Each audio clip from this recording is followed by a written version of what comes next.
Jesus querido, nós colocamos, Deus, as nossas vidas nas tuas mãos. Começar pela vida do pastor Eliseu, que vai trazer a palavra hoje, e a vida de cada pessoa que está aqui dentro desse auditório, que vai receber essa palavra, Deus. Também oramos por aqueles que nos acompanham pela internet, que ouvirão online, aqui simultâneo, mas que também ouvirão no momento por vir, Deus, que o Senhor possa abençoar essa palavra, que ela possa falar ao coração de cada um de nós e que ela seja instrumento de transformação na nossa vida, em nome de Jesus, Pai. Amém.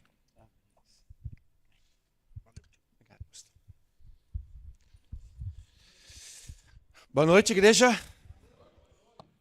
Para quem eu ainda não cumprimentei, não é? Nós já tivemos o curso hoje. Estou feliz porque nós tivemos mais alguns alunos hoje que chegaram. E se você ainda não está animado, venha, né? Venha participar do nosso curso aí às 5h30. Você é convidado para fazer parte, tá? Ah, mas eu já perdi algumas aulas. Não tem problema, conhecimento é sempre bom, tá bom? Então, se você quiser e puder, venha participar conosco. Nós vamos seguir na mesma linha que o pastor está pregando sobre a temática, né, de encontros com Jesus. E eu quero convidar você a abrir a sua Bíblia, então, em Lucas capítulo 7. Lucas capítulo 7, de 11 a 17.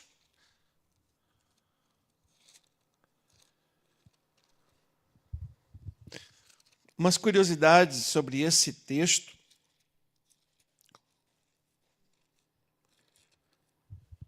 Muito interessante. Só Lucas, você vê a importância de pessoas diferentes, né? Lucas, ele é um pesquisador, ele não é um apóstolo. Ele não está no grupo dos apóstolos. Certamente Lucas se converteu ao Evangelho, é um discípulo de Jesus, mas ele não está nos apóstolos e ele escreve o livro de Lucas. E é interessante, por ele, o caráter de pesquisador de Lucas, que foi isso que ele fez para escrever o livro dele, com o nome dele, só Lucas retrata este milagre. E olha, gente, eu quero compartilhar com vocês que coisa linda este milagre. Vamos ler, acompanhe comigo e perceba os detalhes. Tá? Eu gosto muito de detalhes do texto. Então, perceba isso comigo. Vamos ler. Lucas 7, a partir do versículo 11 até o versículo 17. Tá bom? Vamos ler, então. A ressurreição do filho de uma viúva. Pouco depois, Jesus foi para uma cidade chamada Naim, e os seus discípulos e numerosa multidão iam com ele. Ao aproximar-se do portão da cidade, eis que saía o enterro do filho único de uma viúva, e grande multidão da cidade ia com ela. Ao vê-la, o Senhor se compadeceu dela e lhe disse: não chore. Chegando-se, tocou no caixão, e os que estavam carregando pararam. Então Jesus disse: jovem, eu ordeno a você, levante-se. O que estava morto sentou-se e passou a falar, e Jesus o restituiu à sua mãe. Todos ficaram possuídos de temor e glorificavam a Deus, dizendo: grande profeta se levantou entre nós. Deus visitou o seu povo. Esta notícia a respeito de Jesus se espalhou por toda a Judeia e por toda aquela região. Amém? Vamos orar? Deus fala conosco através desta palavra. Que o Senhor abra o nosso entendimento, abra a nossa mente. O Senhor cuida para que não haja desvios nossos aqui, que a gente não se preocupe com o amanhã, com o lá fora, mas que agora o nosso coração e a nossa mente, Pai, esteja voltado para a Tua palavra. E que o Senhor fale ao nosso coração, que o Teu Espírito Santo ministre em nossas vidas nesta hora. Em nome de Jesus. Amém. Amém? Muito bem, queridos. Eu quero que você acompanhe uma coisa comigo aqui. Eu quero que você perceba a sensibilidade do autor de Lucas. Lucas, o autor desse livro. Como essa história que só Lucas ele narra, em todos os 4 evangelhos, você só vai encontrar aqui. Porém, em tantos lugares que Jesus andou, Que milagre é esse que ele fez? Entre os capítulos 5, olha aqui, olha, volta algumas páginas, só algumas páginas. Capítulo 5, nós temos ali, olha. Nós temos ali. Opa, para cá. Eu acho que você vai ter que puxar para mim. Puxa para mim aí. Dá um place para frente. Capítulo 5. Nós temos ali vários milagres. Do capítulo 5 ao verso 7. Nós temos os milagres da pesca maravilhosa. Já abriu? Isso. Da pesca maravilhosa. Você tem a cura do leproso ali no capítulo 5, versículo 12. Depois, olha só os títulos em negrito na sua Bíblia. A cura de um paralítico em Cafarnaum. Ainda no capítulo 5, o chamado de Levi. Virando a página aí, capítulo 6, o homem da mão ressequida. É fantástico essa história. Não vou contar para vocês hoje, mas ela é fantástica. Nós temos ainda no capítulo 6, seguindo aqui em frente, capítulo 7 agora, somente os milagres, a cura do servo de um centurião que antecede a ressurreição do filho da viúva. Tá? Todas elas estão narradas ali. E, gente, e tudo isso caminha para a história que nós vamos ver hoje. Lucas 7, de 11 a 17. A ressurreição do filho de uma viúva. O tema que eu escolhi, nós vimos no início ali, Jesus é o Deus que me vê. Ou Jesus me vê. Jesus estava em Cafarnaum. Ele havia curado aqui o servo de um centurião. Jesus decide, então, eu vou para a cidade agora de Naim. Jesus toma essa decisão, eu vou para a cidade. Tudo acontece no portão da cidade. Eu quero que você acompanhe comigo essa história. Gente, eu gosto muito quando a gente lê a Bíblia, é um exercício bem legal, que você entre na história, tá? Que você entre na história. Eu quero que você venha e faça esse exercício comigo, tá? Tudo acontece no portão da cidade de Naim. Olha o que diz o texto. Versículo 12. Ao aproximar-se do portão da cidade, eis que saiu o enterro do filho único de uma viúva. Olha o detalhe. Grande multidão da cidade ia com ela. Ok? Agora volta comigo no texto um pouquinho. Versículo 11. Jesus foi para a cidade chamada Naim. E os seus discípulos,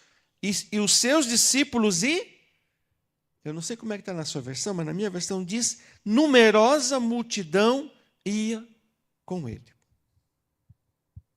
Então, percebe o seguinte, Jesus está indo para Naim, vamos vir daqui para lá. Jesus está indo com ele. Por que eu li esses milagres antes? Porque essa multidão está acompanhando Jesus. Então, nós tivemos vários milagres. Então, essa multidão está feliz. Né? Jesus, ele fez milagres. E era muita gente. Então, aquela multidão está feliz. Ele é Jesus, ele é Deus, ele está curando. Ele é um profeta no meio de nós. E aquela multidão está feliz. Só que vem uma outra multidão. E essa outra multidão, que está indo ao encontro da outra. Uma está entrando na cidade de Naim. E a outra está saindo, aquela multidão que está saindo, né, em ritmo de velório, né? Eu imagino aquela música.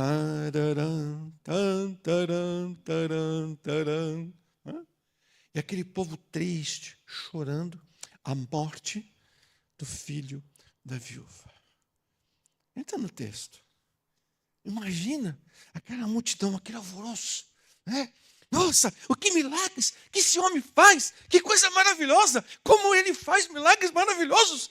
E vem aquela multidão, então, triste, chorando, se lamentando, e essas multidões se encontram na porta da cidade de Naim. Pode passar. A primeira multidão era a multidão da alegria. A hora que ela conseguir, vocês vão ver. Versículo 11. Uma numerosa multidão seguia Jesus com seus discípulos.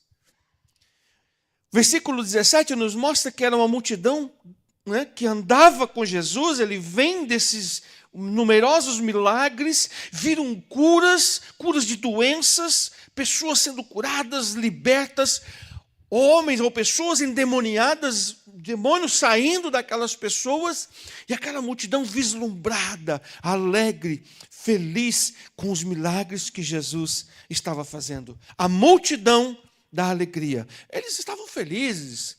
Nada tirava a alegria deles, nada impedia que eles estivessem desta forma. Nessa multidão não havia tristeza, não havia choro, não havia angústia, só alegria. O movimento da multidão é o movimento das pessoas. O movimento da multidão, gente, é o movimento das massas. Esta multidão está disposta a lutar pela cura, pelo milagre, pela comida, pelo dinheiro. Essa multidão da alegria, e Jesus mesmo disse várias vezes, inclusive depois do milagre da multiplicação dos pães, ele olha para aquela multidão e fala aqui, por que vocês estão... Jesus havia atravessado o mar da Galileia e todo mundo correu para lá. Mas eles já tinham comido, tinham visto o milagre dos pães. E Jesus falou, o que vocês querem aqui? Por que vocês estão aqui atrás de mim? E o próprio Jesus diz, eu sei o que vocês querem. Vocês estão aqui por causa do milagre que eu fiz, do pão que alimentou vocês. Vocês estão aqui só por causa do pão. Só por causa dos milagres. Há pessoas que querem a cura, que querem a bênção. Há pessoas que procuram para lá e para cá. Onde está a bênção? A igreja está tendo cura de milagres, corre para lá, e as pessoas correm para lá. Hoje mesmo nós falamos no curso sobre isso. Um sinal de imaturidade de uma pessoa, de um cristão. É um cristão que pula de galho em galho, que pula de igreja em igreja. Hoje nós estamos falando sobre isso. Porque é um cristão que não amadurece. Tem um pastor, vai ter uma conferência, um pastor falando de tal, ele estendeu a mão, todo mundo cai, todo mundo corre para lá. Eu sou de uma geração assim, gente. Na década de 90, início da década de 2000, do ano 2000, era assim. Né?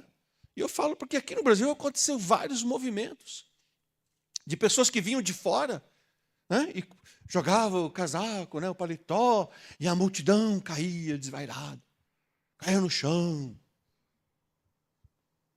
Acabou tudo. Aí a grande pergunta é, o que mudou na vida, na minha vida e na vida daquelas pessoas? O que nos faz um cristão realmente maduro? Será que nós muitas vezes seguimos também as massas? Né? Estamos caminhando ao lado das massas? Essa multidão só queria ver o milagre.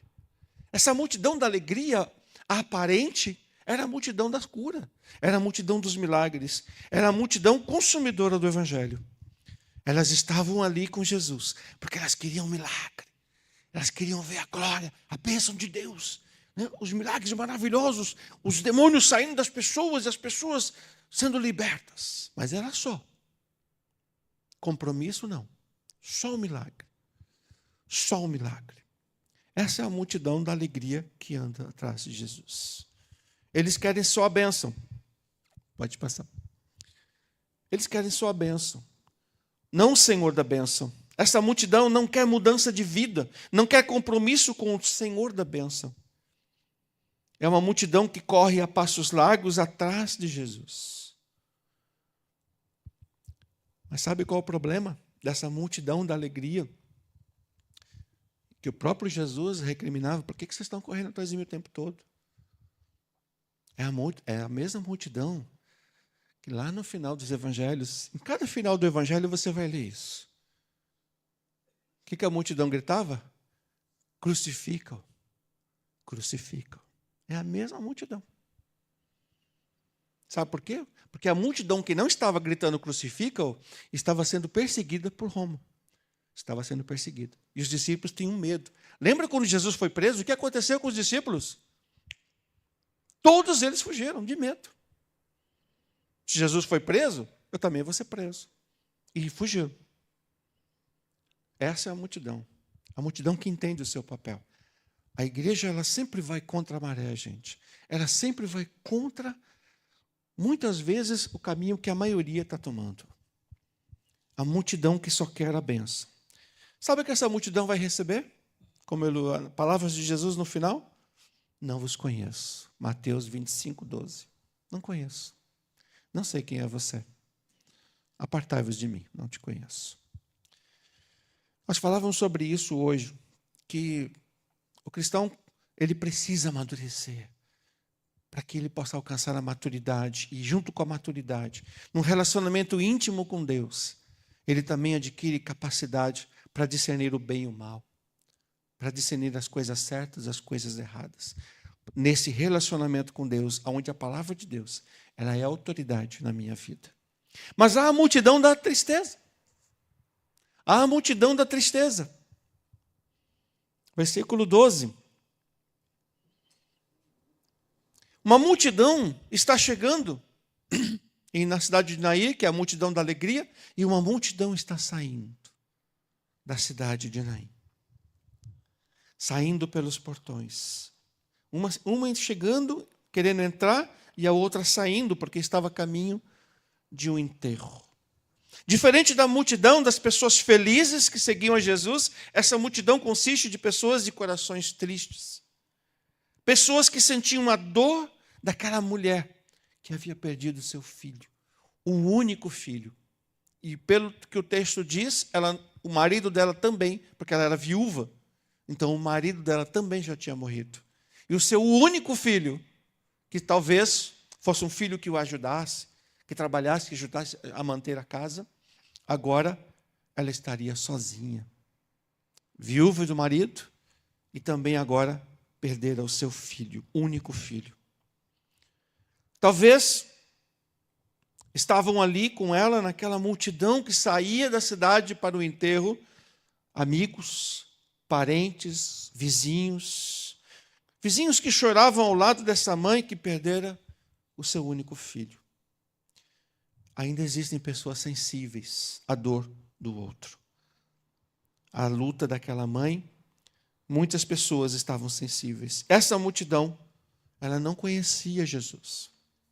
Ela não conhecia os milagres. Diferente daquela multidão que vem entrando na cidade, que seguia Jesus, sorrindo, esta multidão que sai da cidade de Naim, que está indo para o enterro, ela não conhecia ainda o Deus dos milagres. E ela vai ter esse encontro com Jesus ali. Pode passar? Há multidões que choram hoje, gente. Nós temos multidões que choram. Famílias que foram mortas pelo Hamas. Olha o que está acontecendo. Pessoas que ainda não chegaram, não foram devolvidas seus cadáveres. Pessoas que foram mortas. Quantas pessoas foram mortas na guerra da Ucrânia, por exemplo? Pais choram filhos que estão se perdendo ou sendo mortos pelas drogas. Pais choram filhos que estão se perdendo no álcool. Essa semana eu falava para a Cris assim, falei, amor, você vê como o evangelho é maravilhoso, né? Como o evangelho protege. Eu tenho 2 filhos jovens, né? E consequentemente, casados com jovens, são jovens também, e eles podiam estar num bar, podiam estar bebendo e tal, e tomando um desses álcools que estão envenenados, gente. Podia ser um filho teu, podia ser um filho meu. Mas como o evangelho, ele chega na nossa casa, ele transforma nossas vidas, nossas famílias são protegidas, nossos filhos são protegidos, nossa casa é protegida. Eu falei para a Cris, você vê, graças a Deus, né? Nossos filhos não bebem, não estão envolvidos com esse tipo de coisa, né? Poderiam ser eles, mas Deus os protegeu pela decisão que eles também tomaram um dia de seguir a Cristo. Pais choram seus filhos que estão morrendo pelo álcool, ou filhos ou famílias que estão morrendo nas estradas por doenças incuráveis. Famílias que choram pela separação, da infidelidade, da violência no lar, uma coisa que tem crescido muito no nosso país, nas crises de relacionamento. Há uma multidão que chora. E aí, a gente se pergunta que dentro dessa multidão que chora, também tem a multidão do cuidado. Aquelas pessoas que trazem ânimo, palavras de consolo, um abraço amigo. E eu estou me relembrando aqui, me reportando ao que vocês, aqui essa igreja fez no ano passado, com as famílias que perderam tudo aqui, próximos da igreja. E a igreja se tornou um polo de receber, de cuidar de pessoas. Não foi fácil, eu acredito. Eu não estava aqui, pelo que o pastor Caio conta. Foi bem difícil, foi uma luta. Foi um momento muito difícil para muitas pessoas. Mas, gente, quantos homens e mulheres ajudaram uns aos outros, pessoas que nem conheciam, que perderam tudo nas enchentes. São exemplos de solidariedade, de amor, de empatia, de servir. Há a multidão do cuidado. Se há uma multidão também que chora, há uma multidão de cuidado. E aqui, queridos, pode passar o slide. Eu e você, como cristãos, o que nós podemos fazer a essa multidão que chora?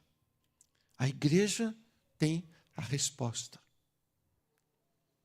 Muitas vezes, essas pessoas que estão lá onde você trabalha, na casa, no vizinho onde você mora, no ambiente que você convive, de repente na sua família, alguém que precisa de um ombro amigo, um abraço apertado, alguém que sinta a dor e o sofrimento do outro.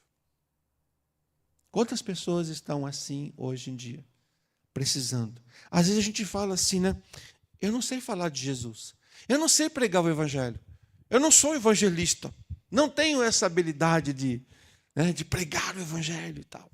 Mas, queridos, a coisa mais simples que você pode fazer e que tem maior valor nesse momento, quando você identifica uma pessoa que precisa, às vezes é um abraço amigo, às vezes é um ombro amigo, um abraço apertado e dizer: eu estou aqui do teu lado, estou orando por você. Só isso. Ou então, você dizer para ela, e se a pessoa tem um coração aberto, conta o teu testemunho, conta o que Jesus fez na tua vida. Você não precisa decorar a Bíblia toda, não precisa jogar versículo para ela.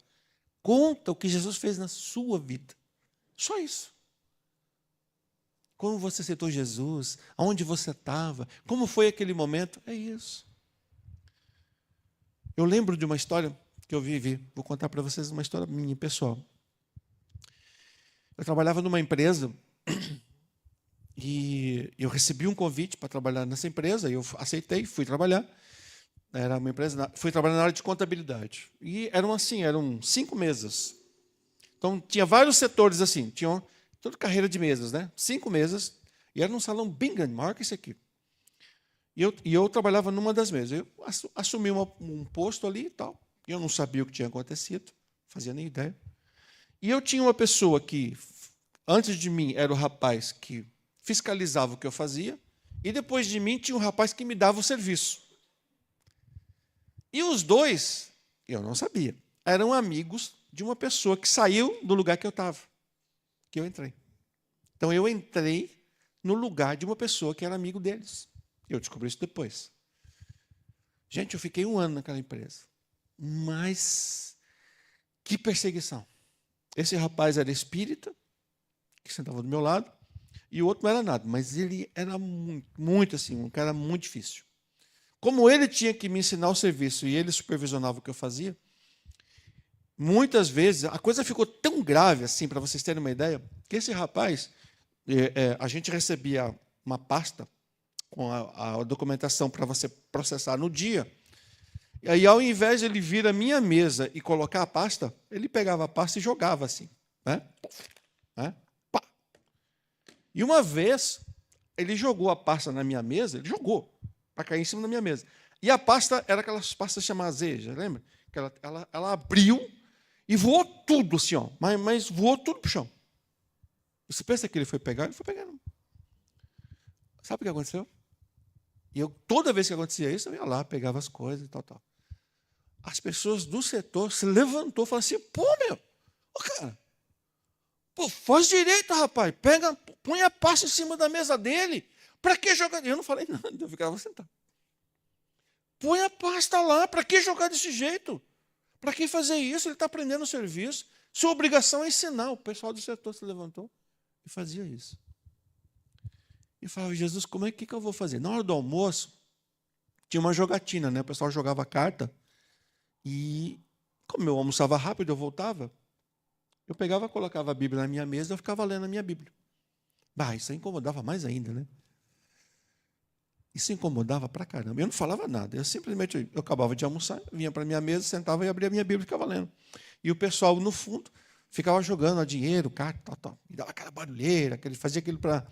Está atrapalhando aí, Eliseu? Não, está tudo certo. Coloca em frente aí, está tudo certo. Sabe o que eu fiz? Aquele rapaz, a esposa dele estava grávida. Gente, ele morava da minha casa até a casa dele, era 2 horas em São Paulo, tá? Isso em São Paulo. Eu morava na Zona Oeste, Zona Leste, ele morava na Zona Sul. Eu tinha que ir até o centro, do centro ir para a Zona Sul. Eram 2 horas de carro. Aí ele falou, minha esposa está grávida, tal, teve o bebê, tal, não sei o que lá, fiquei sabendo, ok. Eu cheguei para ele e falei assim, cara, eu vou visitar vocês aí no final de semana, posso? Você vai na minha casa? Vou. Sua esposa não teve neném? Então, eu vou lá conhecer teu filho. O que é? Menino, menina? Peguei, vou fazer uma visitinha para vocês. Gente, eu fui num sábado, nós saímos de manhã, eram umas 8 horas. Toda sinceridade, eu cheguei na casa dele 11 horas da manhã. Eu me perdi, eu não achava a casa dele, eu fiquei rodando. Eu levei 3 horas e meia para chegar na casa dele. Quando eu desisti, eu parei numa esquina, no bairro que ele morava, e falei assim, eu não aguento mais, chega, eu vou embora. Eu parei numa esquina, estava passando uma avenida assim, e aí ia passando um senhor de idade. Eu falei, Cris, chama ele aqui, chama ele, vou perguntar para ele. Se ele não souber, eu vou embora. Aí a Cris chamou o homem, porque eu estava bem no cantinho assim da esquina, ele veio e falou assim, rua tal, número tal. O senhor conhece essa rua? Já ouviu falar? Sim, é aqui, ó. Só tá, a avenida é essa aqui. O número deve ser por aqui, ó, porque é número ímpar, uma coisa assim. Deve ser aqui, é uma das casas aqui, ó. Vira aqui à direita, é uma das casas. Gente, eu virei à direita, logo em seguida era a casa dele. Batemos, tocamos na porta, tocamos a campainha. Quando ele abriu a porta, ele viu que era eu. Ele pegou e fez assim. Não acredito. Você veio na minha casa. Sim, estou aqui. Posso entrar? Isso era umas 11h30 da manhã. Eu não falei para você que eu vinha? Eu falei, cara, assim, eu demorei porque eu me perdi. Não cheguei antes porque eu me perdi, mas estou aqui. Aí entramos e tal, conversamos um pouco, conheci a esposa dele, conheci o bebezinho que tinha nascido, demos um presentinho para ele, tal. Meio-dia, olha, nós vamos deixar vocês à vontade, hoje é sábado, né? Hoje é dia de descanso, nós vamos seguir em frente. Não, mas tudo bem, puxa, que legal, puxa, eu nem imaginava que você ia aparecer, nossa, que você viria me visitar a minha casa. Sim, fiz a visita para ele, tal. Não orei, porque não era o caso. Nos demos um abraço e fui embora. Na segunda-feira, gente, esse cara não era mais a mesma pessoa. Ele mudou completamente. Ao ponto dele sentar do meu lado, na hora do almoço, falar, o que você está lendo aí? Aí, essa pergunta eu adoro, né? O que você está lendo aí? E o outro rapaz, que era muito amigo dele, começou a ficar mais bravo ainda. Né? Porque ele era espírita. Que negócio é isso, cara? Quer ficar crente? Quer virar crente? Aquele jeito, né? Gente, eu estou contando isso para você ver como a gente pode influenciar muitas vezes positivamente o ambiente onde a gente está. Né? E muitas vezes com a nossa atitude não é fácil. Você agir assim diante de uma pessoa difícil. Né? Quantas vezes já não tentaram talvez puxar o teu tapete numa empresa, no trabalho, onde você trabalha, né? Pessoas tentando agir de forma, ou falando mal de você. É assim. Mas nós cristãos, gente, nós somos chamados para fazer a diferença. Fazer a diferença nesse mundo que a gente conhece. Nós precisamos de pessoas que sejam sensíveis, que tenham amor altruísta. O que é amor altruísta? É o amor que sente a dor do outro. que era o que acontecia com aquela multidão. Eles sentiam a dor daquela mulher, por isso acompanhavam ela. E estavam junto com ela. Quem você conhece que você poderia fazer a diferença essa semana, levando uma palavra bíblica? Está vendo um espaçozinho ali, ó, número 4? Vem um nome para você agora na sua mente. Você conhece alguém que essa semana você pode fazer a diferença? Dá um abraço.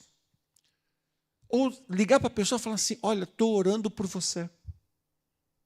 Ou talvez uma pessoa que você sabe que precisa ouvir uma palavra e você ligar para ela e falar assim, estou te mandando uma palavra para você. Um versículo bíblico.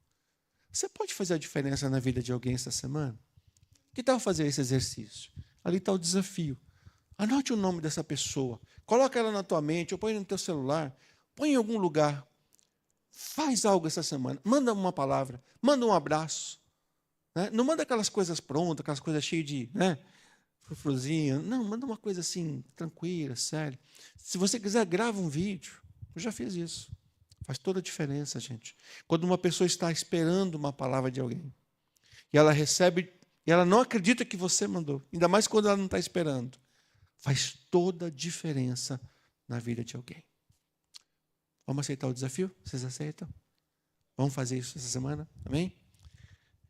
E vamos seguir para o último espaço, a multidão dos desconhecidos. Ou desconhecido para mim e para você. De repente, eu e você não somos desconhecidos na multidão. Queridos, você não é uma pessoa desconhecida na multidão. E eu quero que você saia daqui hoje com isso na sua memória, no teu coração. Jesus é Deus que me vê no meio das massas, sem Deus, sem pastor. Versículo 13, olha o versículo 13. Ao vê-la, o Senhor se compadeceu dela e disse, não chore. A mistura das multidões que vêm e vão, que correm de um lado para o outro, que vivem nesse mundo atual, são misturas de pessoas e histórias. Cada um tem a sua história. Mas para Jesus, querido, você é uma pessoa especial. Jesus te vê na multidão. É Jesus que vai ao encontro da viúva que chora. É muito interessante. Eu vou ensinar isso para quem fizer o curso sobre como estudar a Bíblia. O livro de Marcos, por exemplo, tá? O livro de Marcos tem uma coisa muito curiosa. Deixa eu ver se eu acho aqui rapidinho para vocês. Está aqui na minha Bíblia. Você vai encontrar no livro de Marcos. Olha só as palavras que você vai encontrar. Caminhando, logo, depois, foi, imediatamente. Indo, pregando, batizando e ensinando. 45 vezes aparecem essas palavras aqui no total. Caminhando, logo, depois, foi, imediatamente. Isso significa que Jesus era um homem de movimento. Jesus caminhava, andava, para onde ele ia, ele fazia algum milagre. Ele sempre estava em movimento. E Jesus foi, olha o versículo 11, ele foi para a cidade chamada Naim. Por quê? Porque ele sabia que aquela mulher, ele tinha um encontro ali marcado com aquela mulher. Com aquele coração que chorava. Com aquela mulher que perdeu o filho porque o marido já tinha morrido. E Jesus certamente sabia que ela precisava do apoio daquele filho. Jesus então vai ao encontro daquela mulher. Queridos, Jesus viu a mãe. Apesar de muita gente ali, apesar de uma multidão, eu quero que você saiba hoje, Jesus te vê. Jesus vê você. Ele enxerga você. Ele vê aonde você está. Jesus se compadeceu daquela mulher. Jesus para o enterro, toca no caixão, e ordena que o menino se levante. E Jesus restitui o filho à mãe. Vivo, conforme o texto bíblico. E aqui eu quero que você ouça com carinho isso que eu vou te dizer agora. Jesus conhece você. Ele sabe o teu nome, Ele sabe o teu endereço, Ele sabe onde você mora, Ele sabe aonde você vai. Ele conhece as tuas lutas, Ele conhece as tuas dores, Ele conhece os teus sofrimentos, Ele conhece as tuas angústias, os teus sonhos, sonhos que você sonha e que ainda não realizou. Jesus te conhece. Eu quero convidar você nessa noite a pensar sobre isso. Jesus conhece as alegrias e as dores de cada pessoa. Jesus conhece você e te vê no meio da multidão. Mas você não é uma multidão, você é uma pessoa. E Jesus sabe quem é você. Jesus é único. Ele é o único que pode tocar no problema. E no problema daquela mulher era o filho que havia morrido. E para você? No que Jesus precisa tocar hoje na tua vida, que pode mudar? Talvez o que está acontecendo contigo, a tua realidade, um problema, talvez uma situação que você não tenha domínio sobre ela. Uma luta que você esteja vivendo. Quando Jesus toca naquele esquife, naquele caixão e ressuscita aquele moço, toda a história muda agora. Jesus precisa apenas de uma palavra de ordem e Ele tem poder e autoridade para isso, para mudar o que for necessário na tua vida, no teu relacionamento com Ele. Para isso, cada um de nós precisa convidar para que Jesus entre na minha vida, faça parte da minha história, intervenha na situação que eu preciso. No que você precisa que Jesus toque hoje na sua vida? Um sonho, um problema talvez, um desejo, né? Um projeto de vida. No que você precisa que Jesus toque? E olha que interessante, quando Jesus age, versículo 16, todos ficaram possuídos de temor e glorificavam a Deus, dizendo, grande profeta se levantou entre nós, Deus visitou o teu povo. Põe para mim. A viúva de Naim representa a vida de muitas pessoas, que ao convidar Jesus para entrar em sua história, Ele transforma totalmente, fazendo o impossível, se for preciso. Você tem um impossível? Você tem um impossível na tua vida? Eu tenho. E eu já tive vários impossíveis.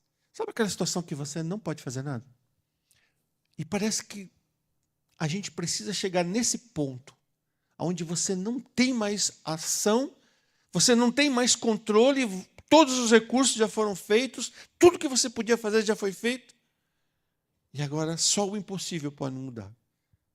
E o impossível tem nome. É Jesus. Deixe Jesus fazer um milagre então em tua vida. Deixe o Senhor ser glorificado na tua vida. E tudo pode mudar, se a gente permitir que Ele intervenha. O que Jesus precisa fazer hoje? Talvez não seja nem para você, talvez seja para alguém, ou da tua família, ou de um amigo, de repente na empresa, onde você trabalha. O que é o impossível para você? Para a gente fechar, desafio. Vê se você consegue aí. Isso.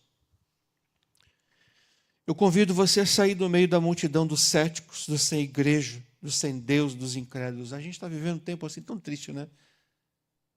Eu já fui crente. Gente, não existe já fui crente. Não existe isso. A pessoa não foi crente. Ela não entendeu nada, nada.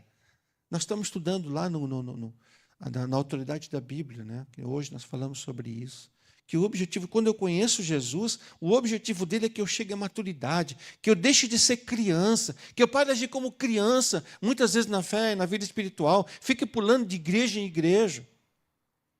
Que eu cresça, que eu amadureça, que a minha fé se desenvolva, que eu conheça esse Deus grandioso, poderoso. Tenha experiências com Ele. Mas isso, gente, é preciso de relacionamento. É igual no casamento. Como é que tu conhece a tua esposa, o teu marido? Você tem que se relacionar com ele. Né? Quando começa a namorar, como é que era, né? Aí, casados, hein? Hoje não é casamento, né? Não é encontro de casais. Né? Quando a gente namora, né? Um beijinho para cá, beijinho para lá, te amo, aquela coisa toda, e flor para lá e flor para cá. Parece que quando a gente casa, a gente esquece, né, homens? Né? Tem que levar uma florzinha de vez em quando, né? Fazer um agradinho para a esposa, fazer uma surpresa. Né? Eu gosto de fazer surpresa para minha esposa. Né? Quando ela não espera, quando ela nem imagina, eu estou preparando uma surpresa para ela. E é isso. Isso faz bem ao coração. Mas, gente, quantas pessoas estão pararam de crescer na igreja. E dão um trabalho danado, a vida espiritual não manda, sabe, não criam um relacionamento íntimo com Deus. E Ele quer transformar a minha vida. Eleja Cristo como Senhor da tua vida, como aquele que tem solução. Deixe Cristo tocar teu coração, teu problema. Né? E para de carregar a cruz sozinha. Eu coloquei um texto ali que eu gosto muito. Isso aí. Que é: venham a mim todos vocês que estão cansados, sobrecarregados, e eu vos aliviarei.